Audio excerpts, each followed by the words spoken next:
आपको पहले से ज्यादा मुत्तहिद रहना है, आपको पहले से ज्यादा आज मजलिस की आपको जरूरत है। मजलिस आपकी आवाज है, मजलिस आपकी पहचान है।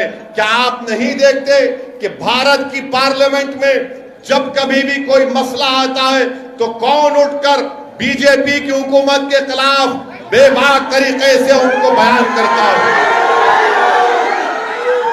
यहां से आंध्र प्रदेश से वाईएसआर पार्टी के भी एमपी हैं, टीडीपी के भी एमपी हैं, मगर जब सीएए का कानून पास हुआ तो ये तमाम दोनों पार्टी के लोग क्या बोल रहे थे किसी को समझ में नहीं आ रहा था। या दोस्ती कर रहे थे या दुश्मनी कर रहे थे नहीं मालूम। ट्रिपल तलाक का बिल लाया गया, दोनों पार्टी समझ में नहीं आ रहा था कि तुम बीजेपी को तलाक दे रहे या शादी कर रहे, वो भी समझ में नहीं आ रहा। ऐसा लग रहा था कि ना तलाक देना चाह रहे ना निकाह में वापिस लेना चाह रहे। मगर कौन साफ और वाज़े तरीके से, चाहे ट्रिपल तलाक हो, चाहे सीएए का कानून हो, चाहे बजट हो, हम बेबाक तरीके से दलाइल को बीजेपी की मुखालिफत करते आ रहे हैं। ये काम एमआईएम पार्टी कर रही है। और आप जानते हैं कि अल्लाह के फजलो करम से औरंगाबाद की पार्लियामेंट की सीट से भी एमआईएम पार्टी का कैंडिडेट कामयाब हुआ। एमआईएम पार्टी के अब 2 एमपी हो गए, 2 है। ये दो 300 पे भारी। अब जिनके पास 20-20, 3-3 है, उन्हें क्या कर रहे? कहां गया स्पेशल स्टेटस? कहां गया स्पेशल स्टेटस? बोलो मेरे को आप। कुछ नहीं, बात ना टीडीपी करती ना इन्हों करते। क्या कहा, किधर गया? मैं ये इसलिए बोल रहा हूं, अगर कल तुम अधोनी में मेरे जलसे का परमिशन कैंसिल नहीं करते, खामखा उंगली करे। नहीं छेड़खानी करना हमसे पाशा। छेड़खानी करे तो हम काजकोरी की फल्ली है, तुम्हारे को गुजरी होती, याद रखो। अब मेरे को फोन करके कोई बोलते, अरे असद साहब हिंदूपुर क्यों आते? मला क्यों नहीं आना? अरे कहीं को आते? मला हो आ तो मेरे अब्बा की जागीर है, यहाँ नहीं आना, वहां नहीं। अरे फिर कहां जाना पाशा? क्या जाना? मेरे ना तो मैं कॉन्ट्रैक्टर हूं, ना मेरे को कोई वो इरिगेशन का कॉन्ट्रैक्टर हूं, ना मेरे पास कोई माइन है, ना मेरे पास कोई कंपनी है। खाली एक ही काम है, गाड़ी में बैठना, जलसे करना है, एमआईएम पार्टी का हरा झंडा लेकर एमआईएम पार्टी जिंदाबाद, एमआईएम पार्टी जिंदाबाद। अब ये दूसरों को उनका कॉन्ट्रैक्टर भी है, दौलतमंद भी है, करोड़पति भी है, तो उनको डर होता, इनको इनसे डर होता, उनको उनसे डर होता। अरे तुम दोनों डर लो, हमको क्या करना? मेरे भाई, मेरी आप तमाम से, मेरी इज्जतदार माँ और बहनों से गुजारिश है कि आपको एमआईएम पार्टी को सपोर्ट करना है। 10 तारीख के दिन अपने वोट का इस्तेमाल करना है। और आपको वो और एक इल्जाम नहीं, कम्युनल है, फिरका परस्त है। असदुद्दीन ओवैसी अपनी स्पीच देते तो हेट स्पीच देते, भड़काऊ भाषण देते। मैं चैलेंज कर रहा हूं, अगर तुम चैलेंज कबूल कर लिए तो आओ अपन खड़े रह के एक डिबेट कर लेंगे, मालूम कर लेंगे कौन फिरका परस्त है, बताएंगे। कहां की फिरका परस्ती हम बता सकते हैं आपको। एमआईएम पार्टी कम्युनल है। अरे क्या तुम्हारे पास क्या सर्टिफिकेट है? कंपनी है? हाँ, तुम्हारे पास क्या कंपनी है? तुम स्टैंप मार के दिए तो इन्होंने सेकुलर, उन्होंने नहीं दिए तो कम्युनल। अरे तुम्हारे सर्टिफिकेट की जरूरत नहीं है, मैं जूती पे रखता हूं तुम्हारे सर्टिफिकेट को। नहीं वो कम्युनल है। अरे तुम अरे मैं कम्युनल तो तुम क्या है बताओ? फिर तुम क्या है बताओ? हर जगह पे अरे एमआईएम पार्टी कम्युनल। अरे तुम जितना बोलेंगे उतना मोहब्बत अल्लाह अवाम के दिलों में डालेगा इंशाअल्लाह। कम्युनल है। अरे कौन सा कम्युनलिज्म की बात कर रहा हूं मैं? तो बाबा साहिब अम्बेडकर का बना हुआ संविधान में जो हुकूक दिए गए, जो राइट्स दिए गए, फंडामेंटल राइट्स दिए गए, उनको बोल रहा हूं हमको दो आप। नहीं नो कम्युनल। अरे कहां कम्युनल है? हम तो कह रहे हैं कि भारत में जो दलित है, आदिवासी है, जो मुसलमान है, जो गरीब है, पसमानदा है, आप उनसे इंसाफ करो, उनके महलों में तरक्की कराओ, उनके बच्चों के लिए स्कूल का इंतजाम करो, उनके बच्चों को नौकरियां दिलाओ। अगर ये कम्युनलिज्म है तो बताओ फिर सेकुलरिज्म क्या होगा। मेरे अजीज दोस्तों और बुजुर्गों, आप देखते हैं कि दुल्हन की स्कीम कहां गई अल्लाह को मालूम। वक्फ बोर्ड के जमीन का कमेटी नहीं बनती, minority corporation, overseas education scholarship वो भी नहीं मालूम किधर गया। मेरी आपसे एक ही अपील है कि आपको जमहूरियत में एक अपोजिशन की जरूरत है। अब यहां पे क्या हो रहा आंध्र प्रदेश में, ये रूलिंग पार्टी वाले बोलते अरे टीडीपी वाले पैसे लेके बैठ गए, तुम कहीं को नहीं ले रहे।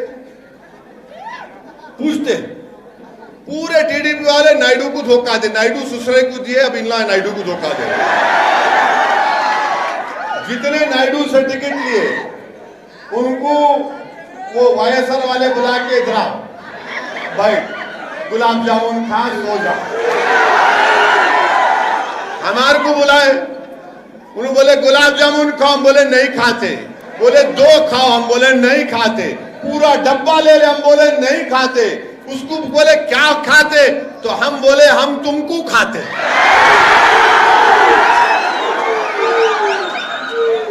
अरे टीडीपी और एमआईएम में फर्क है बाबा। हम जमीर का सौदा नहीं करते, ईमान का सौदा नहीं करते। हम जीतेंगे हारेंगे अल्लाह की मर्जी, मगर हम लड़ेंगे इंशाअल्लाह ताला। क्योंकि जब दुनिया में तारीख लिखी जाएंगी भारत की सियासत की, तो मौरिख लिखेगा कि हाँ ये लोग, इनकी खूबसूरती, इनकी ताकत, इनकी अहमियत, इनकी खुसूसियत ये थी कि लड़ने वाले लोग थे, ये किसी से डरने वाले नहीं थे। हम तारीख लिखना चाह रहे हैं, हम हिस्ट्री बनाकर रहेंगे भारत की जमहूरियत में इंशाअल्लाह ताला। हम भारत की जमहूरियत को मजबूत करना है। कैसे मजबूत करेंगे? जब दलित, आदिवासी, मुसलमानों को उनका पॉलिटिकल राइट मिलेगा, उनकी इंडिपेंडेंट पॉलिटिकल लीडरशिप बनेगी।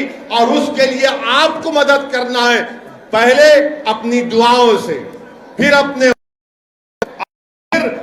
जमात को मशवरा देते रहना। हम गलती करे, मंसूर गलती कर रहा है, ए जुनैद सही हो जा, ये आपका काम है। इसीलिए ये आपकी जमात है। 63 साल का सियासी सफर कोई आसान सफर नहीं रहा मेरे भाई। इसमें यकीनन हम तमाम को खाक और खून के दरियाओं से गुजरना पड़ा, कुर्बानियां देनी पड़ी। हमारे बुजुर्गों ने कुर्बानियां दी, हमारे बुजुर्गों ने अपना वक्त लगाया, तब जाकर आज एमआईएम पार्टी को एक मुकाम मिला है। मैं करनूल की आवाम को एक और पैगाम देना चाहता हूं कि बिहार के असेंबली इंतखाबात हुए, बिहार के असेंबली के इंतखाबात हुए। बिहार में मजलिस के 5 एमएलए, कितने एमएलए? अब इन्हों जो बोलते हम रूलिंग, तुम बिहार में तुम्हारा एमएलए नहीं है, इनके है क्या, कहां है? यहाँ खाली हम यहाँ रूलिंग है। अरे बाबा, बिहार में जाकर हम जीते। महाराष्ट्र में मजलिस के 2 एमएलए अल्हम्दुलिल्लाह। मेरे अजीज दोस्तों और बुजुर्गों, बिहार को हम गए, बिहार में इलेक्शन लड़ रहे थे, तो वहां पर भी कांग्रेस, वहां पर भी बीजेपी। बैठो बैठो, कुछ नहीं है, हाँ वो कुर्सी बैठी। वहां पर भी हम पर इल्जाम लगा दिया गया, मगर अल्लाह का फजल हुआ।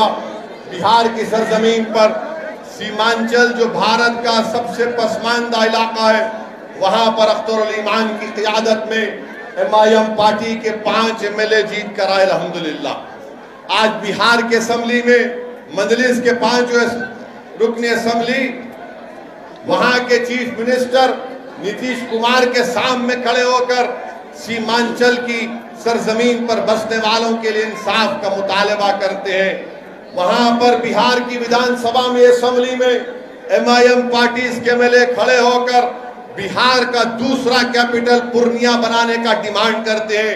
मैं वाईएसआरसीपी से पूछना चाहता हूं, करनूल में हाई कोर्ट लगाने का वादा बात करे थे, कहां गया भाई? वो बोले थे, नहीं बोले थे? अब कहां गया? अब हम जलसा नहीं करना, मीटिंग नहीं करना। इसीलिए हम आपसे अपील कर रहे हैं कि आपको एक आवाज की जरूरत है जो आपके मसाइल के लिए लड़ सके, और करनूल की म्युनिसिपैलिटी में 33 में खाली हमारे 7 लड़ रहे, 7 के 7 जिता दो आप।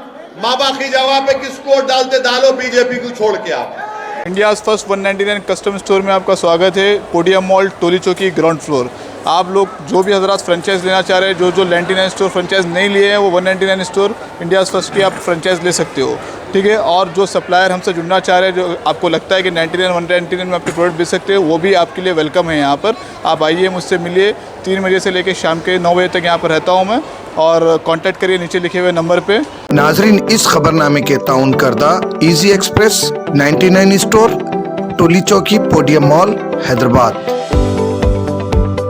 दोस्तों, आज ही विजिट करिए easy express 99 store, podium mall, Toli Chowki, ground floor, और हमसे मिलकर जानिए बिजनेस करने का तरीका। होलसेल में आप मुझसे माल ले सकते हो और फ्रेंचाइज के बारे में जानकारी ले सकते हो, किस तरीके से खोलना है, प्रमोशंस वगैरह के बारे में। कांटेक्ट करिए इस नंबर पे। चलो चले 99 इजी एक्सप्रेस 99, चलो चले 99, चलो चले 99, चलो चले 99 इजी एक्सप्रेस 99, चलो चले। नाजरीन, इस खबरनामे के ताउन करदा इजी एक्सप्रेस 99 स्टोर, टोली चौकी, पोडियम मॉल, हैदराबाद।